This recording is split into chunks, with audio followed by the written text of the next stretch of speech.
Tomb Raider: Rise of the Tomb Raider. The second Tomb Raider game in the rebooted Tomb Raider franchise. The game stars archaeological busybody Lara Croft, whom most will remember for her PlayStation 1 days, where she was famous for doing backflips and shooting dinosaurs, sometimes simultaneously. Unsurprisingly, she also raided tombs a lot and occasionally solved most of history's greatest secrets through application of Olympic-level athletics and feats of improbable strength powered by the sweet glucose taste of Lucozade. She also has a few films back in the day, starring Angelina Jolie and Rimmer from Red Dwarf. The film franchise has also recently been rebooted as a film based off the rebooted game, in which we are playing the second game of today, I think. We start our adventure media res with our protagonist, Lara Croft, in the middle of one of her tomb raids, a former hobby of hers which has grown into a full-blown addiction. She is joined by Jonah, one of her few buddies who did not die in the last game.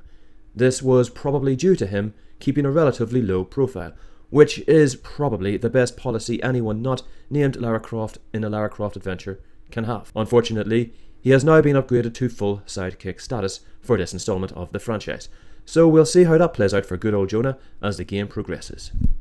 The game starts off relatively slow, with Lara carefully negotiating some potentially choppy terrain. Oh, nearly fell there. Better watch yourself, Lara, or you might sprain an ankle. Lara has had a slight mishap and nearly falls to an untimely end. Luckily, she is able to keep her wits about her and manages to avoid the rather steep decline back to planet Earth. Hopefully this will be the end of the mild peril, and we should be able to finish our adventure without any more upsets.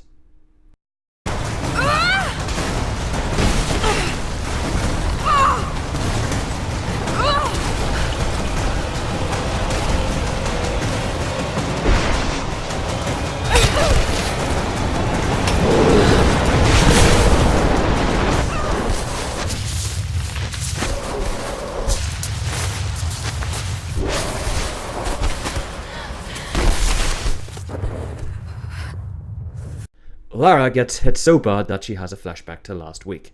In this flashback, we get a good look at Lara's conspiracy wall. It's a good wall. Lots of post-its, newspaper clippings, photos of tantalizingly unrated tombs. There's even a picture of Rasputin beside Joan of Arc. That's always a must on any decent conspiracy wall. All good leads that could each be a decent adventure in their own right. While admiring her crazy person wall, Lara suddenly gets super paranoid and nearly drives her pickaxe pointy end first into her stepmom's chest. Lara's stepmom tells her that everyone thinks she's batshit insane. There's even an article in The Sun about how she's batshit insane. Lara says that she is wrong, and to prove it, she immediately launches into one of her famous InfoWars rants. She starts spouting off about secret prophets, eternal life, JFK, flat earth theory, lizard people. She then starts to talk about raiding some tombs in Syria, because it turns out there's some tombs in Syria that she has yet to raid. Stepmom tells her that her tomb raiding addiction is becoming a problem. Lara responds that it is not a problem at all. She can quit anytime. Yeah, anytime. Just one more tomb and she'll be fine. She's just going to Syria for a good weather. It's an excellent tourist location. Lovely Syria. Lovely, lovely, totally not dangerous war-torn Syria. We then have a flash forward within the flashback, which is still technically a flashback, I think. Lara is on the road in Syria with the local untrustworthy tour guide looking for a nice restaurant. I'm lying.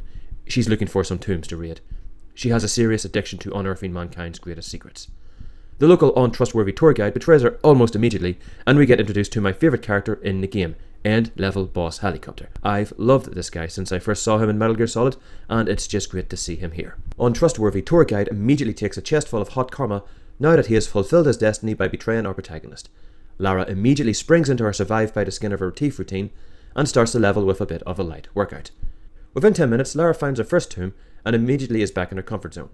Turns out that in between games, Lara has developed the ability to master a foreign language after studying a few random murals, a few symbols, a bit of scattered syntax here, a couple of random verbs found under a rock, and boom, Lara now understands Greek. This really puts my whole 3 years of failing Spanish in secondary school into stark perspective. We get a brief, tantalizing glimpse of End-Level Boss Helicopter. Lara sneaks past some scorpions, desecrates some dead bodies, blunders into a few traps, nearly drowns, and fixes her hair.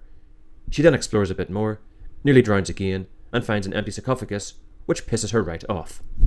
Lara seems to have settled into her groove when the bad guys decide to make their entrance, since it turns out this tomb had rooftop access all along.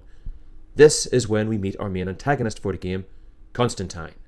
Constantine likes long hikes, Bible study, looking a bit like Peter Serafinowicz, and frustrating the efforts of young 20-something aristocrats with an enthusiasm for tomb raiding. Constantine orders his men to put bombs everywhere for reasons. I don't know. I spent ages trying to work out why rigging an unstable ancient structure to blow might hold some kind of strategic value, but I couldn't. If anything, it only serves our protagonist down the line. But we'll get to that when we get to it. I digress. Anyway, Constantine opens a sarcophagus and instead gets a face full of Lara. Since this is our first confrontation with our protagonist, Constantine overacts the shit out of the scene.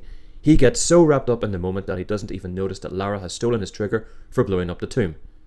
Guess what? Lara blows up the tomb. Again, I am baffled as to why his first instruction to his men was to wire the place to blow.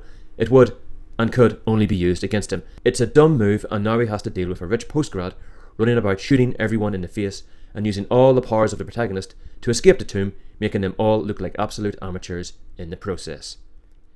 She also takes a moment in all the death and chaos to find a clue for her next clue. We jump back to England, which is a flash forward within a flashback within a flash forward that was in a flashback. Lara is in full tinfoil hat mode.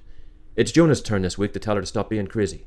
Lara tells him, "No, I just need to raid some more tombs." Jonah is pissed, but he is also still trying to get out of the friend zone, so he decides against his better judgment and helps. Someone steals Lara's big book of clues and jumps out of a window. Rather than pursue, Lara decides that raiding some tombs will provide her with all the answers she needs. We now flash forward from the flash forward that was in a flashback within a flashback within a flash forward within a flashback back to present day.